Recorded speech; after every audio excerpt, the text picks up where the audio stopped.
Alright, so you want to learn how to hang wallpaper. This is the video for you. You're going to want to follow along, watch to the very end. There's some pretty cool tips and tricks here and a time lapse of how I hang this up. So what I've done off camera here is I've taken a measurement based off of my pattern. The way it works for me is I find whatever your pattern is at the top, you want about 3 to 4 inches overhang high and low from where you're cutting. It just allows you to manipulate it, kind of tug on spots and fold it over and get a nice crease. So my system right now, what I'm doing is I kind of like to peel back half of the backing on the back of it. It's just kind of, instead of doing it all the way down, it allows you can kind of stick it in like a 1-2 spot and manipulate it if need be.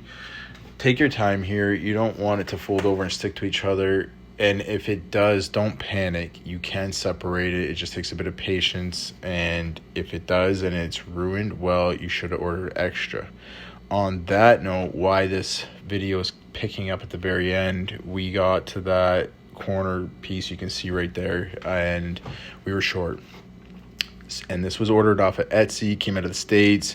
It was a big screw up on, I'll say the whole team's end, from me in the square footage and the designers, and just overall big lesson there.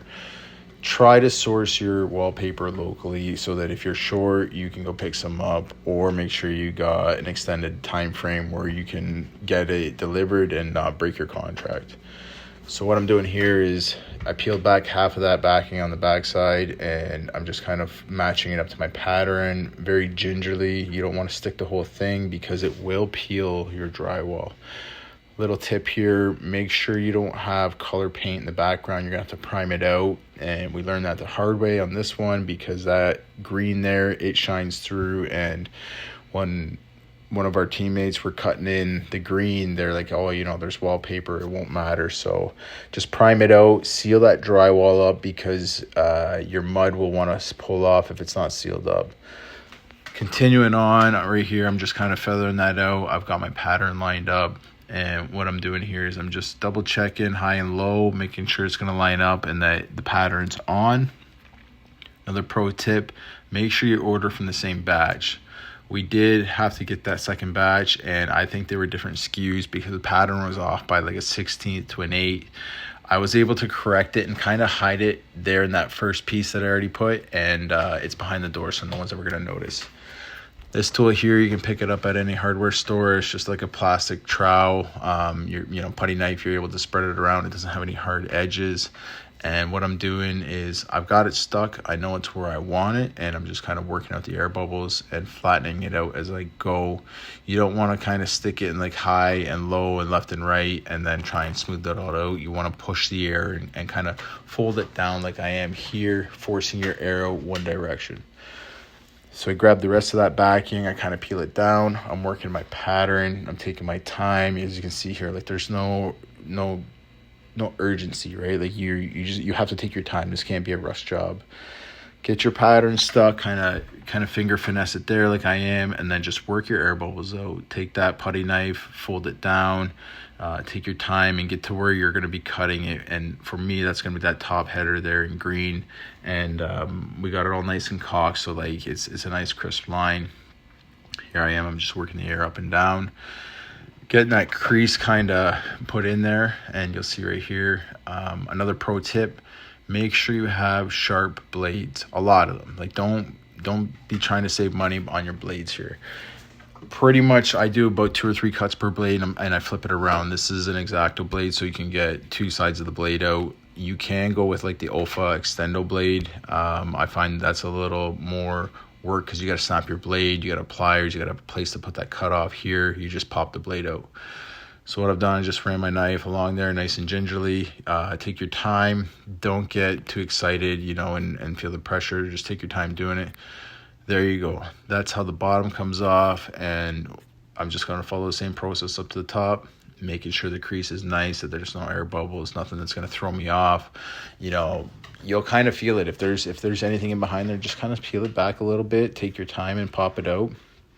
Here we go, just pull out the X-Acto blade, and I'm just going to take my time cutting along that ceiling line. You don't want to gouge your drywall. I will point out, you are going to mark it, but you're face to face with it right now at the top of an 8-foot room. You're not going to notice that when you're on the ground. So don't get hung up on that and start focusing on silly things.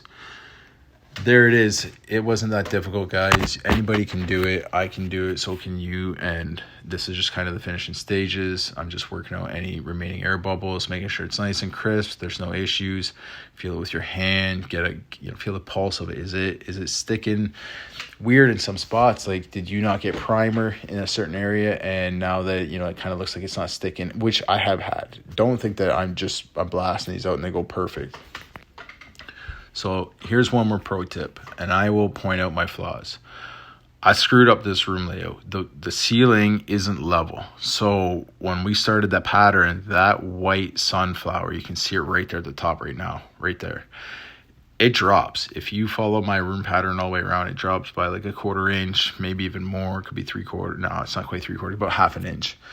So again, I think you have to just take it in stride. Don't panic. And for a minute there, I was pretty hung up, like, oh, my pattern's screwed, but nobody's like, you're so focused on it's right in front of your face. When you sit down, you have to look at where are the focal points. And usually when you're sitting on a toilet, it's the walls right in front of you and to the side.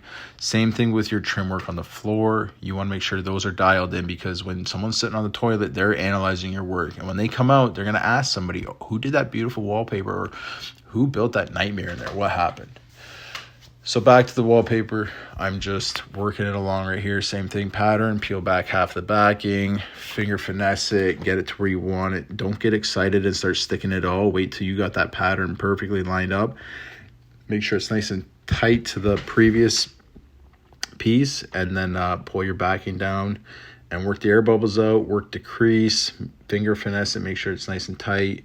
And just follow the same pattern with your knife. You're going to cut it, switch your blade, cut the bottom, and then just take your yellow putty knife here and just kind of work it around. Make sure there's no air bubbles, no creases, and have fun with it. Wallpaper is not the worst thing in the world if you take your time and you watch some videos, research it, and try it. You don't know what you don't know till you know what you know. You got to screw up some stuff to learn some stuff, and that's okay. Wallpaper can be replaced. I've had to peel some off that I didn't do properly, and here we are. This is probably my 3rd or 4th time around with this. I've done some unique ones with skulls and some other ones at a Home Depot.